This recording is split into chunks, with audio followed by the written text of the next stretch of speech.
पाहताय प्रहार टीव्ही, सत्यमेव व्रतम. तुम्ही $1 ट्रिलियन बद्दल गेले 10 वर्ष बोलत आहात.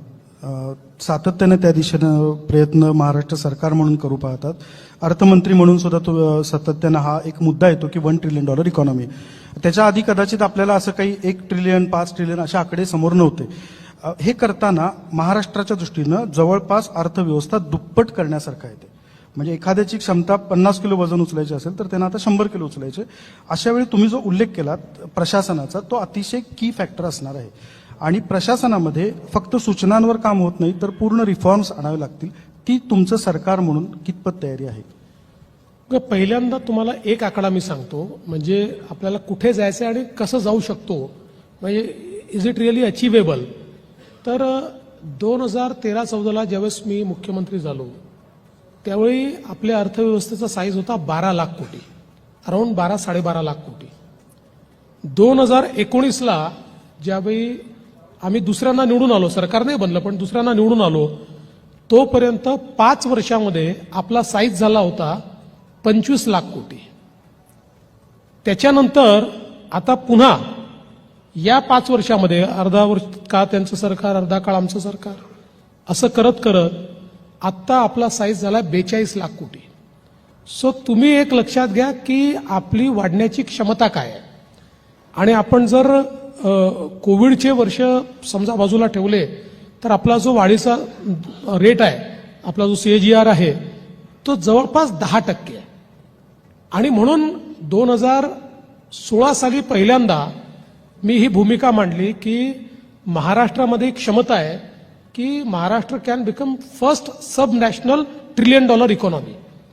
ही महाराष्ट्राची क्षमता आहे आणि त्या दिशेने आपण काम केलं पाहिजे.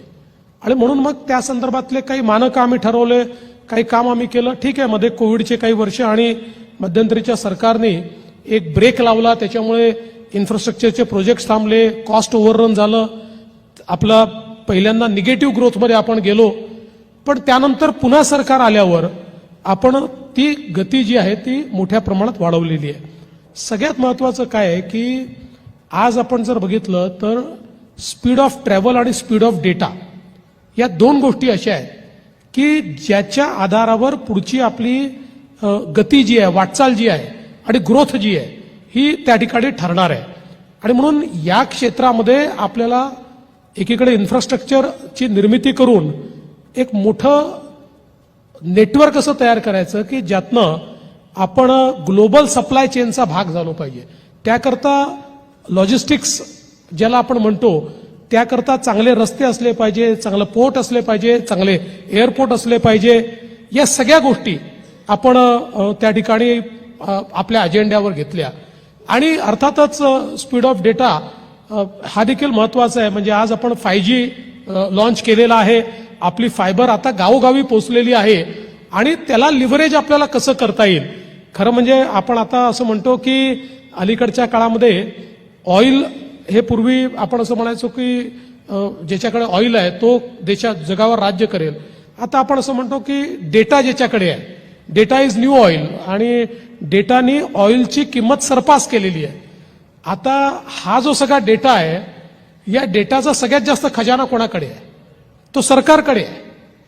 आम्ही सगळ्यात जास्त डेटा कन्झ्युम करणारे आणि डेटा निर्माण करणारे लोक आहोत.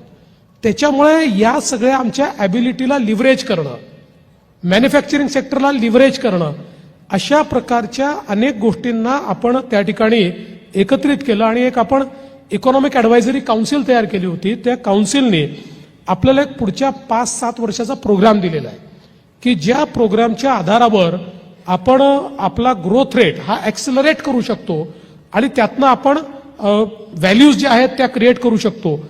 आज आपण जर विचार केला तर आजच्याही म्हणजे बिझनेस युज्युअल ज्याला म्हणतो, त्या बिझनेस युज्युअलने देखील महाराष्ट्रात 2032 साली $1 ट्रिलियन इकॉनॉमी होईलच. कारण आपण मागच्या वर्षी ½ ट्रिलियन मार्क पार केलेला आहे. पण आपण जर प्रयत्न केला तर 2028 साली, 2029 साली, 2030 साली we can become $1 trillion economy. त्यामुळे आमचा प्रयत्न आहे की पहिली सब नॅशनल $1 ट्रिलियन इकॉनॉमी हा महाराष्ट्र झाला पाहिजे. आणि महाराष्ट्र याकरता की इतर राज्य आपल्यापेक्षा बरेच मागे आहेत. म्हणजे त्यांना अजून आपल्याला कॅचअप करायला भरपूर वेळ आहे साईज ऑफ द इकॉनॉमीमध्ये, आणि म्हणून महाराष्ट्रच हे करू शकतो आणि त्या दृष्टीने आपला प्रयत्न आहे. आणि अनेक वेळा लोकांना असा प्रश्न पडतो की ठीक आहे, साईज मोठा झाल्याने काय होणार आहे. तर आज आपल्याकडे इतक्या मोठ्या प्रमाणात सगळी युवा शक्ती आहे. We are a youthful nation. इतक्या मोठ्या प्रमाणात आपल्याकडे युवा आहेत, त्यांना आपण ह्युमन रिसोर्स म्हणून वापरतोय, मानव संसाधनात आपण त्यांना विकसित करतोय. अर्थव्यवस्थेचा विस्तार हा संधी तयार करणारा असतो.